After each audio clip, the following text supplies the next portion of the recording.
The pages of our history are filled with many horrific things. Serial killers, mysteries, disappearances, terrible revelations, and events that just make your skin crawl when you hear about them. Among these is the story of a man who might be considered the first documented serial killer in history. His story is filled with the murders of children and other acts with them far too horrible to imagine. But this story doesn't exist without controversy and shares many parallels with another chapter from our agenda. Whether or not he's guilty of what is told herein is yours to decide. I'm Nick, your host, and welcome back for a new chapter of the Insidious Agenda podcast. This is chapter 39, Le baiser de la Mort, the story of Gilles de Rais.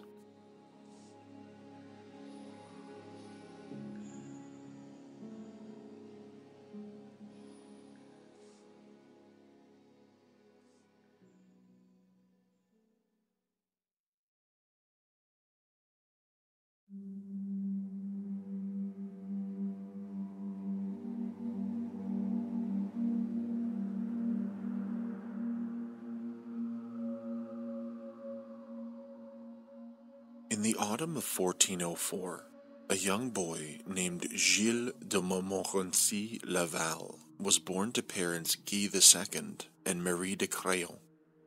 His family, one of nobility, resided in the French Duchy of Brittany in the family's castle at Champdoucé-sur-Loire. This castle was located approximately 75 kilometers northeast of the city of Nantes. Gilles is described as a highly intellectual child who was very well-mannered, charismatic, and had a strong ability for drafting manuscripts. He was a bit creative. His skills developed far beyond the arts, for even at a young age he had a fluency in Latin and some proficiency in Greek. Gilles was even able to understand modern military tactics, and it's worth noting as well that during the first 7 years of his life, Gilles never really saw his parents, save for infrequent visits, leaving both he and his brother René to be raised by a nursemaid.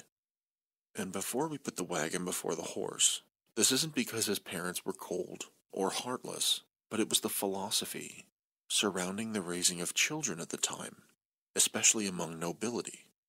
Unfortunately for Gilles, his father was killed during a hunting accident when he was only 10. Having been gored by a bull, an accident that may or may not have been witnessed by Gilles personally. This was followed up within months by the death of his mother, although it's unknown exactly what she suffered from, if anything at all. So it might be fair to presume that it might be a broken heart, although rates of mortality in modern medicine were nowhere near what they were today. So more than likely, it was simply natural causes at a younger age. Not being old enough to care for themselves, Gilles and René were entrusted to the care of their maternal grandfather, Joan de Craon.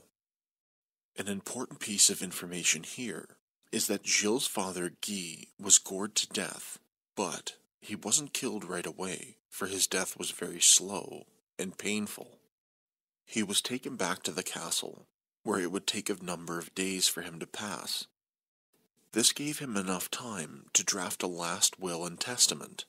Among the articles therein were instructions on how his children were to be raised.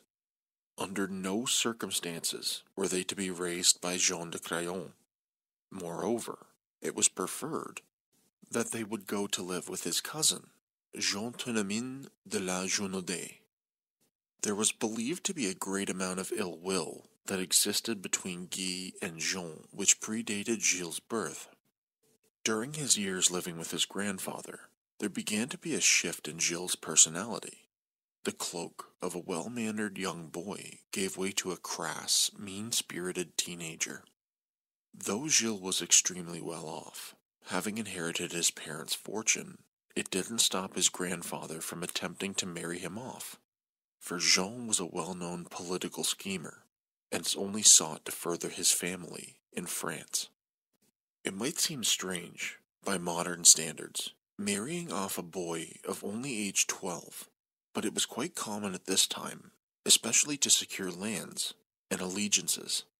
Jean set his sights high for his grandson, and attempted to secure a marriage to Jean Paynel, the orphaned, rich heiress of Normandy, who was only 4 at the time. Because of his land holdings, as now the head of the de Rais family, but also being the heir to the de Craon lands and titles, a marriage into the Paynel family would have made them among the most powerful in the entire country. As such, the marriage was forbidden by the Parliament of Paris until Paynel came of age. As he was unsuccessful in securing the marriage, Jean instead turned to the family of Béatrice de Rohan, the niece of the Duke of Brittany. Again, the proposition for marriage was unsuccessful, although the reason why has been lost to time. Though by no means a last resort, Jean was able to secure a marriage in 1420 for Gilles, now at the age of 16. This marriage was to Catherine de Thouars of Brittany, who was the heiress to the regions of La Vendée and Poitou, and also Gilles' cousin. In the year 1425, at the age of 19, Gilles de Rais began learning matters of a high court from Charles VII, le Dauphin, or the King of France. Only 2 years into his study under the Dauphin, 10 years into a great conflict known as the 100 Years' War, Gilles was appointed a commander in Charles's royal army and was given a special task in 1429. He was to be the protector of the legendary 17-year-old French heroine and champion of the saints, Joan of Arc, or as we most remember her, Joan of Arc. De Rais was present, fighting alongside Joan through the battles of Jargeau, Patay, and even her famous victory as they broke the English and Burgundian siege of Orléans, rising to the office of chief lieutenant. Gilles held a great amount of admiration for Joan, her courage and her piety among the most desirable parts. Although he held no romantic interest in her, for Gilles was a devout Christian and was already married. Because of his contributions to France in the conflict and his remarkable level of bravery in combat, on the 17th of July in 1429, he was appointed to the highest office a soldier could achieve in France, being declared marshal.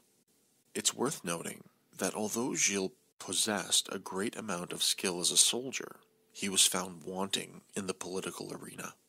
As such, he made a great many political rivals and enemies of nobles. This is an important fact to remember for later in our story. Both de Rais and Joan eventually went their separate ways after the politically controversial Siege of Paris, with de Rais being of high status and focusing on other matters elsewhere. Tragically, Joan of Arc, the Maid of Orléans, was burned at the stake in Rouen on the 30th of May in 1431, with the remains of her charred body being thrown into the Seine. Gilles, who was only 16 kilometers away at the time of her death, was never the same after he heard the death of his once cherished captain and friend. For him, the murder of Joan d'Arc was a betrayal, but his rage was not centered on those who executed her, but with God and the Church. As Gilles was extremely pious, as was Joan, his love and passion for his religion turned sour, and in its place poured in hatred and contempt. For the warrior of God that Joan was, she was nothing more than abandoned by him in the hour she needed him the most. A year after Joan's passing, Gilles' grandfather Jean also passed in November of 1432. He had notably grown displeased with Gilles because of his reckless spending and so left many items of pride, such as his sword and breastplate, to Gilles' younger brother of 2 years, René. The next 2 years brought a great love into Gilles' life, for his wife Catherine gave birth to a girl, Marie, who was to be their only child, born in 1433 or 34. It was in the later months of 1434 that Gilles began to withdraw from a life of military service to focus on the construction of the Chapel of the Holy Innocents, where he would officiate the ceremonies. The chapel was meant to bring peace to his soul, and it even had an all-boys choir that Gilles had hand-selected. His other dream was to create a theatrical play known as Le Mystère du Siège d'Orléans, a theatrical recounting of the war efforts of Joan of Arc during her most famous siege.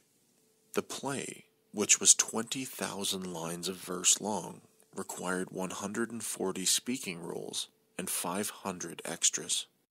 This cost Gilles an unfathomable amount of money, not to mention the fact that, when it began performance on the 8th of May in 1435, he had over 600 costumes made for every performance.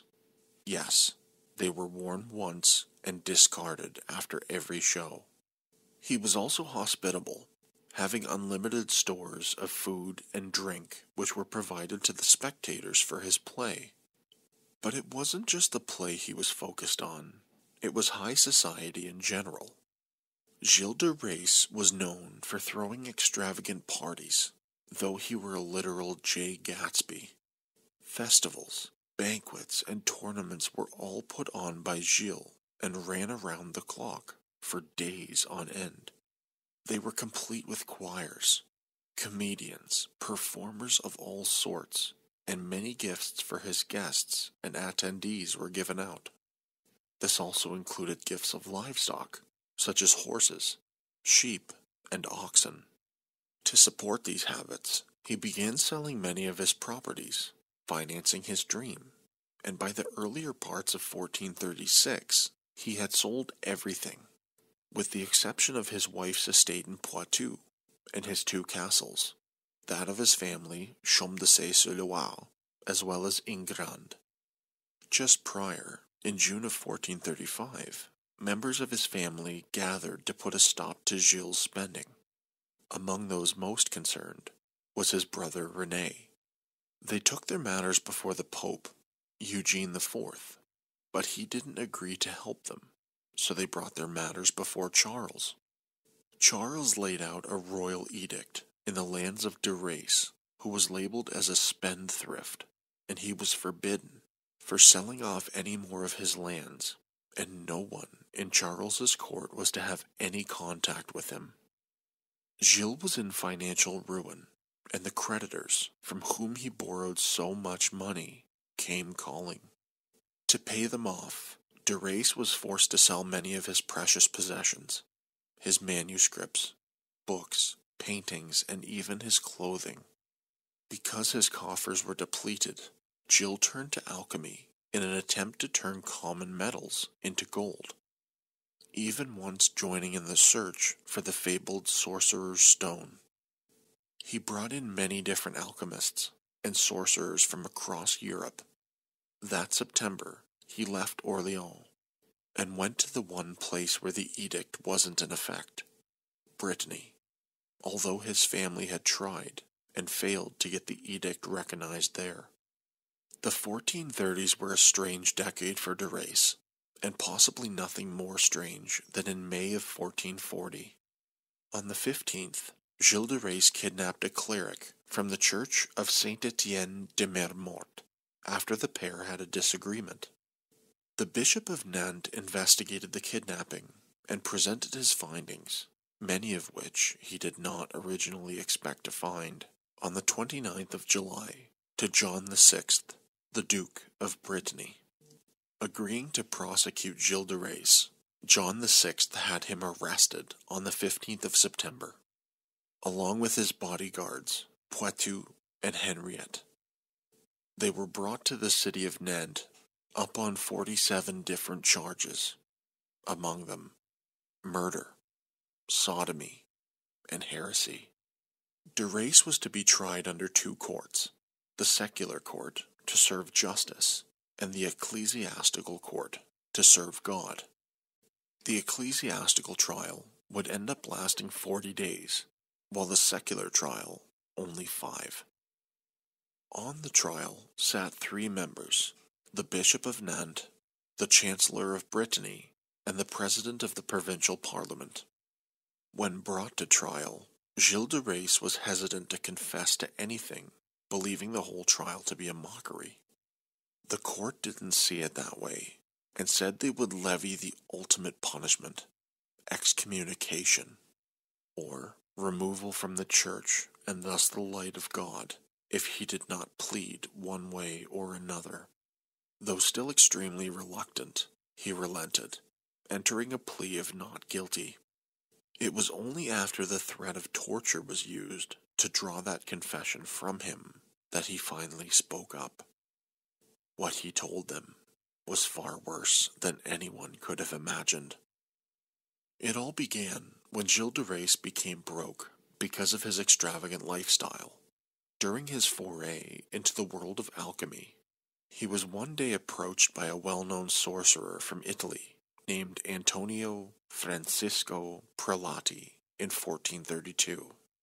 The one thing we do know about Prelati is that he was handsome and had a silver tongue, for he was able to convince Gilles that to succeed in what he was trying to do, he needed to enlist the help of a lower power, that of none other than Satan. Normally, this is where a person like Gilles would check out, but important to remember is that his reputation with God and the church was severed because of the execution of Joan. So, seeing as this was the only way forward, he agreed. The only way to aid in invoking the lowliest being was through ritual and blood.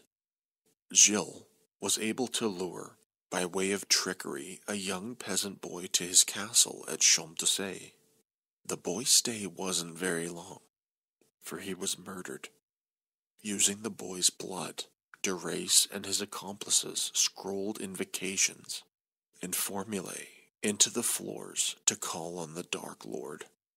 In the end, however, the only thing de Rais was successful in doing was murdering a child. One thing it did do, however, was birth a new appetite for the deadly sin, lust. Over the next 8 years, Gilles de Rais was responsible for the deaths of a believed 140 children, though, depending on the source, sometimes that number reaches 200, or even at an extreme level, 800. But pure murder was far too simple. For what Gilles de Rais confessed to, there are no words. The next murders also took place at Champs-Élysées, before de Rais moved to Machecoul. It was here, through his confession, that he admitted to murdering a large but unknown number of children. On the second day, many witness testimonies were heard. The first documented case was that of 12-year-old Joudon. The boy was an apprentice to Guillaume Hilaire, a local furrier. Hilaire told the court that he was approached by 2 of de Rais's cousins, Gilles de Chier and Roger de Briqueville. They needed the boy to relay a message to Machecoul. Joudon agreed and set off. As a great deal of time passed, the boy hadn't returned. Questions began to arise. Chier and Briqueville were asked what happened to Joudon, and admittedly, they had no idea as to his whereabouts. They told Hilaire that he had possibly been taken by thieves, or captured by the English. When the story was told at the trial, it was supported by Hilaire and 7 other witnesses. Many others stated they had witnessed de Rais's men disposing of many bodies of children, although they were too afraid to come forward. They had no hard evidence, and were afraid they were of too low status to challenge a man of one of the highest offices in France.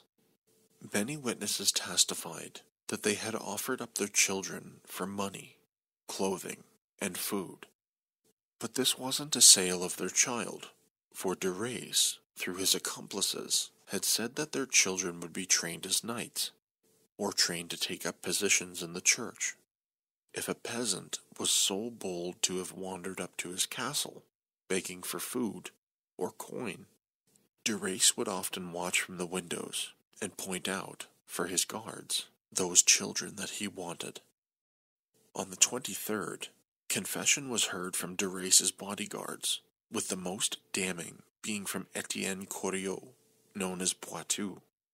The first piece was that Gilles was, over the years, as driven by the satanic arts and black mass as he had initially been, and that many of his victims were part of ritual sacrifice. Those who found their way into his clutches never again found their way out. Though the initial appearance post-kidnapping might not have seemed as though it were anything but revelry. In the words of John Benedetti, who wrote a biography of Gilles de Rais in 1971, stated that the children were entertained at first. He was pampered and dressed in better clothes than he had ever known. The evening began with a large meal and heavy drinking, particularly hippocras, which acted as a stimulant. The boy was then taken to an upper room to which only Gilles and his immediate circle were admitted. There, he was confronted with the true nature of his situation. The shock thus produced on the boy was an initial source of pleasure for Gilles. It's the remainder of Corriot's testimony that's truly disturbing, and I highly suggest discretion if you're squeamish. The following account deals with sexual themes, with respect to children, and severe, grotesque violence. I'll leave a note in the show notes, a time to move forward in the podcast if you don't want to hear this. When the children, though many were boys, de Rais sometimes abducted young girls as well, were brought into the room, they were stripped naked. The child was then suspended with a rope on a hook so that they couldn't scream or cry out. Gilles then proceeded to masturbate on the child. If it was a boy, it occurred on either their stomach or their upper legs. If female, he often masturbated himself between her thighs, as in his words, "I find more pleasure and less pain that way than acting in nature." He would caress the child, frequently feeling their genitals or buttocks. When this initial unraveling of the situation was finished, Gilles let the child down and made the attempt to reassure them that it was just a bit of fun and that he only wanted to play. The easiest way out of what came next was death. Some children were given the coup de grace, being killed before anything else took place. Frequently, Gilles de Rais would sit on them and killed them either by way of decapitation, dismemberment, breaking their neck, or his personal favorite, cutting their throats and finding a great amount of joy in watching the blood rush from their bodies. All of this was accomplished through the use of a braquemard, a short, thick, double-edged sword. To those whose throats he cut, he often injured them in places as they were dying. As I mentioned, this was the best outcome a child could hope for. The minor sexual gratification followed by a quick death, or even death in general before anything else happened. Often, after his initial round of pleasure, Gilles de Rais was not sexually sated, for his gratification came in sodomy, or anal sex for those unfamiliar with the term. This also occurred with the female children, for it was told that Gilles de Rais had a great disdain for the natural vessel of women. Though many suffered from violent sodomy prior to their death, it often wasn't the end. For being the sadist he was, Gilles de Rais was also a necrophiliac, and enjoyed engaging in sexual acts even after the death of his victims.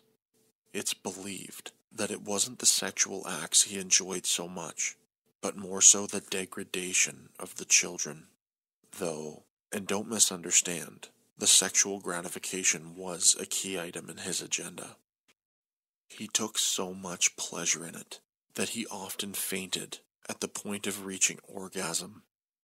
On occasion, if Gilles had 2 children in his company at the same time, both were brought into the room together, and one would have to watch the other suffer and die before the other took part. Of course, all met the same fate: death. Gilles de Rais was known for taking trophies from each of his victims, but this wasn't anything of monetary value. Gilles preferred other things: the severed heads of his victims. His bodyguards would decapitate them, and then he held contests and often judged them on who was the most handsome, selecting those he liked the most for his mantle. He often admired them and would kiss the decomposing lips of his victims. After he was finished, de Rais ordered his guards to dismember the bodies. Some of the guards, as he had a habit of fainting, had to carry him back to his bedchamber, while the others were left to cut up and dispose of the bodies. For those children that he really took a liking to, many more disturbing things happened. Sometimes he cut open the bodies. At times, enjoying just simply staring into the open orifice, as he took delight in the sight of inner organs.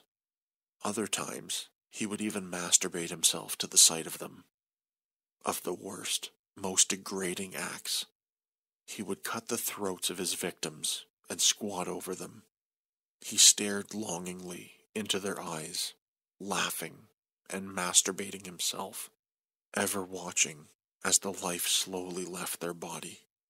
Poitou and Henriette, de Rais's closest bodyguards, were often charged with disposal and admitted to burning the bodies of the victims in the fireplace in de Rais's room.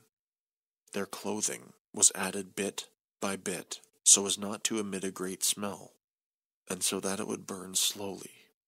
The ashes of the victims were distributed into cesspits, the castle's moat, or were hidden elsewhere. In 1438, de Rais had found a new use for some of the body parts of his victims. After dispatching his priest, Eustace Blanchet, to seek those who knew alchemy and demon summoning, he again enlisted the services of Prelati, who was living in Florence. Prelati now claimed to have knowledge of the process of summoning a demon known as Beral. De Rais traveled to his castle in Tiffauges to attempt the summoning, but failed on 3 separate occasions. In exchange for riches, de Rais would provide the demon with eyes, ears, and hearts of his victims. After the failures, Prelati informed de Rais that Baron was angry with him. Though de Rais had offered parts of his victims, he was unsuccessful in summoning Baron, and this only left him bitter and in worse financial standing than he had been before. Quite possibly, the summoning didn't work, as de Rais was always hesitant to pay with the one thing that any demon would want: his soul, even though he wanted everything in return: knowledge, wealth, and power. De Rais's final victim was the son of local man Éoné de Villeblanche and his wife Massé, who was murdered and burned in August of 1440. This was months after the kidnapping of the cleric, who was still being held prisoner at this point. As the 23rd of October, 1440 drew to a close, and after the completion of the testimony of both Poitou and Harriet, the 2 guards were found guilty of aiding de Rais and were condemned to death. On the 25th of October, de Rais was brought before the court for a final time, after being threatened with torture yet again. De Rais confessed to the charges for which he was accused. He confessed to the murder of children, and moreover to the personal enjoyment of that murder. He also confessed to summoning demons on more than one occasion. De Rais told the court that 2 years before his trial, he had actually stopped what he was doing and made a promise to God that he would never commit any more acts of heresy. To confirm this to God, He was to undertake a pilgrimage to Jerusalem and repent for his sins. Well, de Rais never took that pilgrimage, and returned to his sadistic ways soon after. He did attempt to show remorse, whether to hopefully get a lesser sentence, or hope that God would save his soul. That being said, it might have also been an act to throw off the court. Towards the end of his trial, he got down on his knees and told the people that as a Christian he was their brother, and urged them, and those among them with children he had killed, for the love of our Lord's suffering, hope that they be willing to pray to God for him, and to forgive him freely. After hearing his confession, the court was almost ready to decide the fate of Gilles de Rais, but they needed to hear from one more person to confirm that to which he confessed. Into the court was brought Prelati, for he too had been apprehended. Prelati confirmed everything that de Rais had told the court. As he was taken from the court, de Rais said his final words to Prelati. "Goodbye, Francois, my friend. Never again shall we see each other in this world. I pray that God gives you plenty of patience and understanding, and to be sure, provided you have plenty of patience and trust in God, we shall meet again in the great joy of paradise."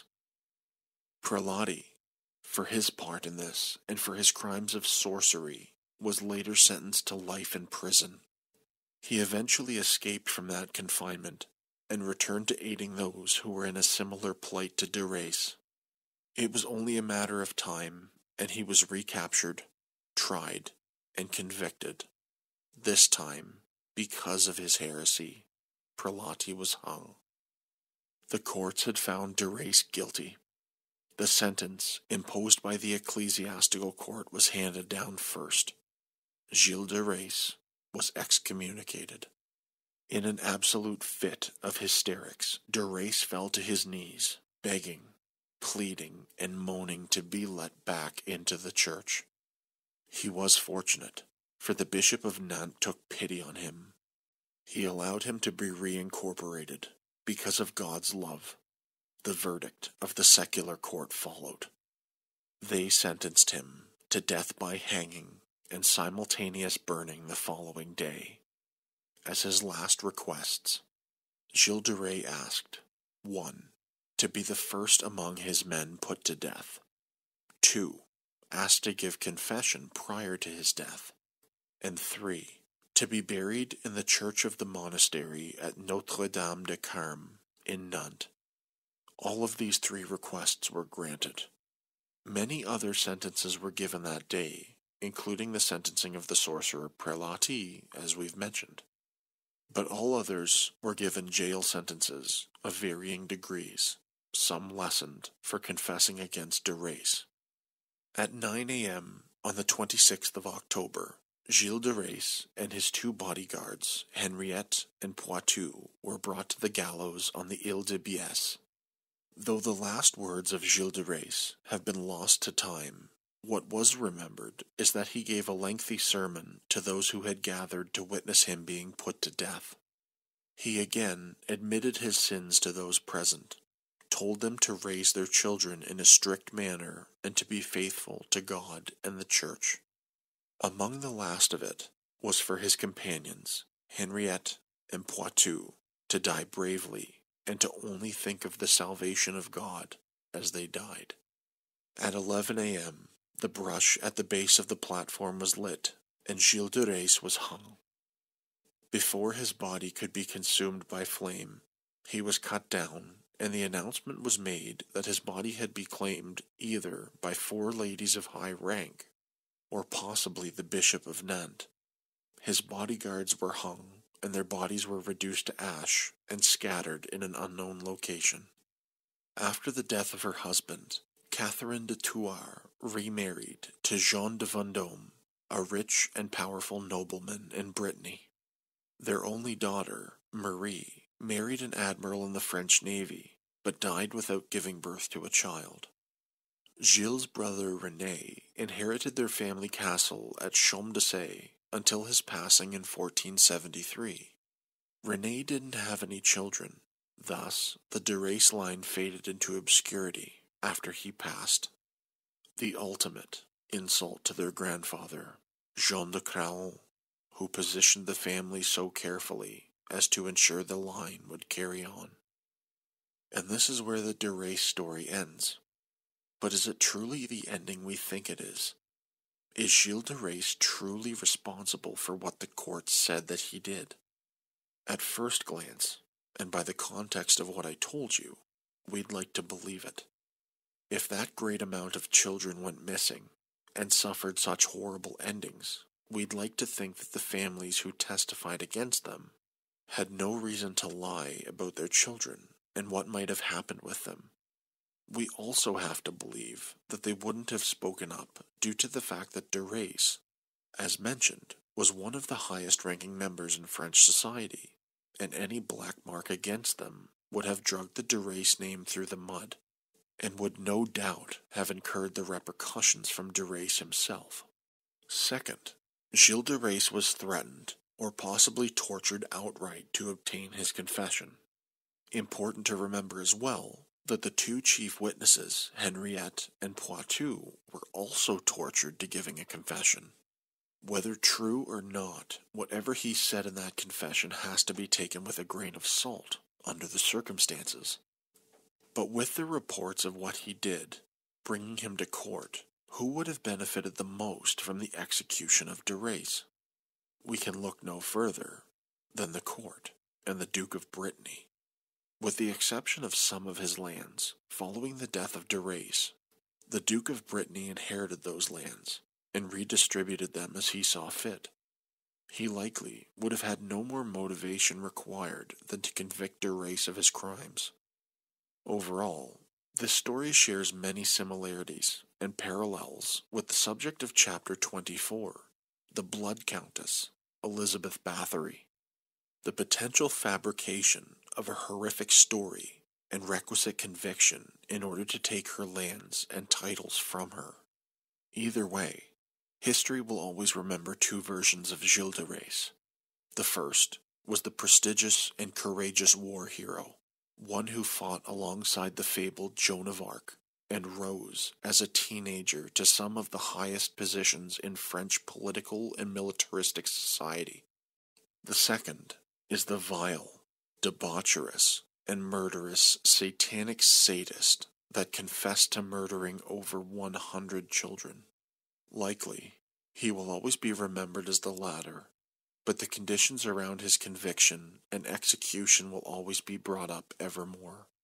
For his wrongful conviction, even the great occult master, Aleister Crowley, who I told you about in Chapter 6, weighed in on this. I think, then, that it is not altogether unfair to assume that Gilles de Rais was to a large extent the victim of Catholic logic. Catholic logic and the foul wish phantasms generated of its repressions and its fear and ignorance. He wanted to confer a boon on humanity. Therefore, he consorted with what he learned.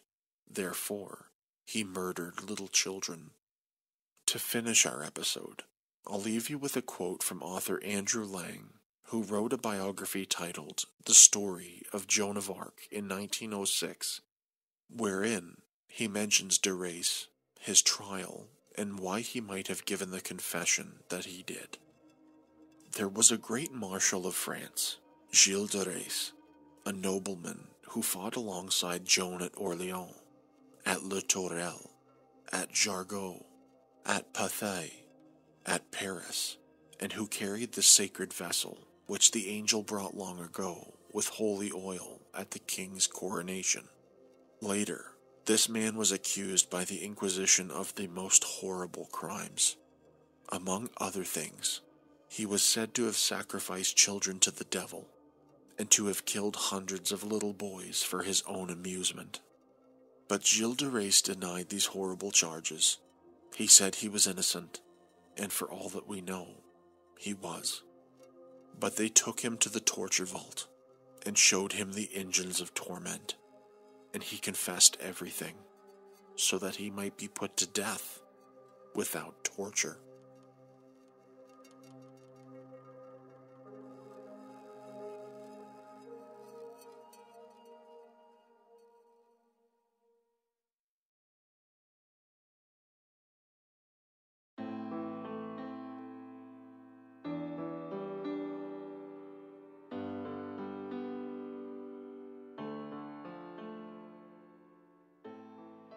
So there you have it, the controversial and historically gruesome tale of Gilles de Rais, the once French hero turned sadistic Satanist whom some believe to be the first serial killer in history.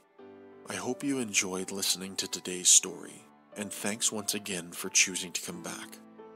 Before you go, I would appreciate it if you could give the podcast a review in whatever app you're listening from, or a like if listening from YouTube. And don't forget to subscribe so you can find your way back next week for another amazing chapter. New episodes of the Insidious Agenda podcast release every Tuesday at midnight Eastern Standard Time. But for now, it's time to close the cover of the Insidious Agenda. I'll see you again next week. And thank you for listening.